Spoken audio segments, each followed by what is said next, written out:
Start with the latest coming in from Maharashtra. The oath-taking ceremony for the cabinet expansion is underway in Nagpur. 19 BJP MLAs, 11 Sena MLAs and 7 NCP MLAs are taking oath to officially join the cabinet. There's also some drama that's being witnessed in the NDA camp. Shiv Sena MLA Narendra Bondekar has resigned as he's unhappy over not being given a ministerial position. So that's the kind of sentiment coming in on a day when we're seeing cabinet expansion in Maharashtra. These are live visuals coming in from Nagpur. I want to go across to Yasha Kotak joining us with more details. Yasha, take us through the latest, what's going on as part of the oath-taking ceremony, and tell us about the upset Sena MLA who's resigned over not being given a portfolio. Yes, absolutely. In fact, when you speak of Narendra Bondekar, he has so far tendered resignation because he was not given a ministerial berth, in fact, a ministerial portfolio. Like you rightly mentioned, there are, as of now, oath-taking which is on at Nagpur, wherein several leaders from BJP, from Shiv Sena, from NCP, who are taking oath.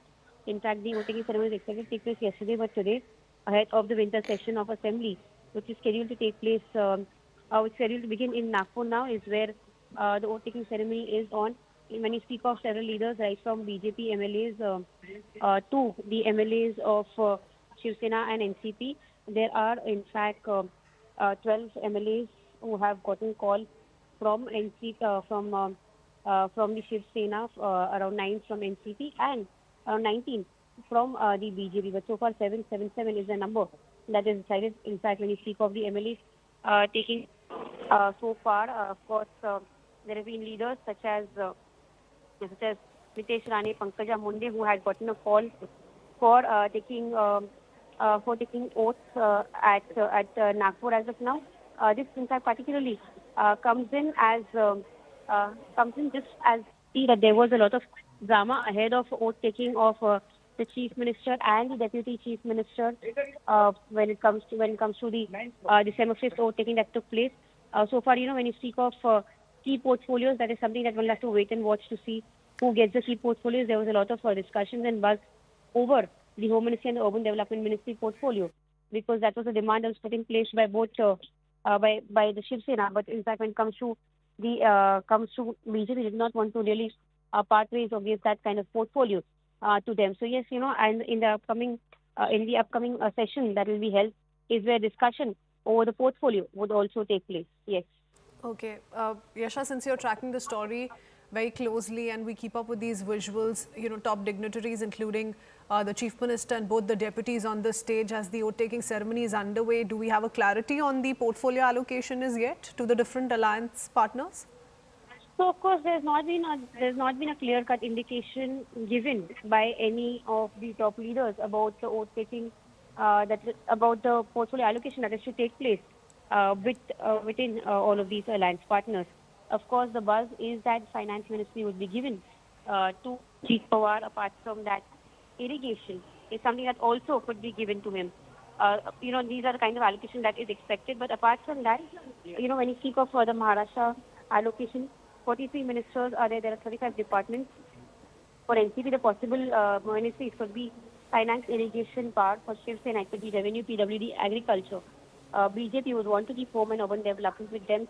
Was the buzz until the oath-taking would take place. But there were negotiations that were being held by the Shiv Sena leaders to get the home and the urban development. Now, if this is something that the BJP would want to in fact adhere to, is something that one will have to wait and watch. But all eyes in fact are on that Home Ministry portfolio. When you speak of the Home Ministry portfolio, what's also important to note is that in the Mahayuti 1.0, which is also mentioned. In Mahayuti 1.2, it was mentioned, both the Deputy Chief Ministers had finance and home. That is Devendra Fadnavis, who was Deputy Chief Minister and had finance with him. Ajit Pawar, who was Deputy Chief Minister, also had home with him, finance with him. Whereas the Chief Minister,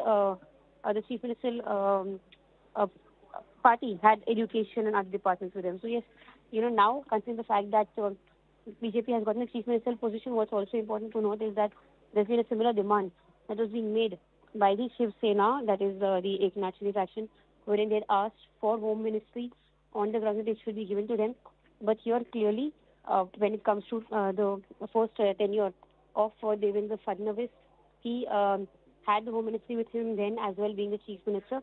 So the defense or the fact or the point that's been put forth by these leaders is the fact that BJP would not want to allocate power centers between two different individuals. What's important to note here is that BJP would want IPS officers to be reporting to Chief Minister that there are no two power centers in place.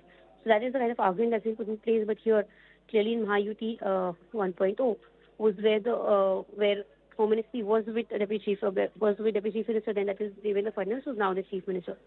So all of these are important points to be undertaken, to be considered when it comes to urban development. That's also been one of the demands that's been put in place by Devendra, by the Shiv Sena, because in Mahavikas Aghadi, urban development was with Eknath Shinde, and there's been a portfolio that's been there with them for a very long time. So these are key points of discussion, key points of contention that are on, and we'll have to wait to see whether there was any kind of any kind of discussions, negotiations that have taken place between the two.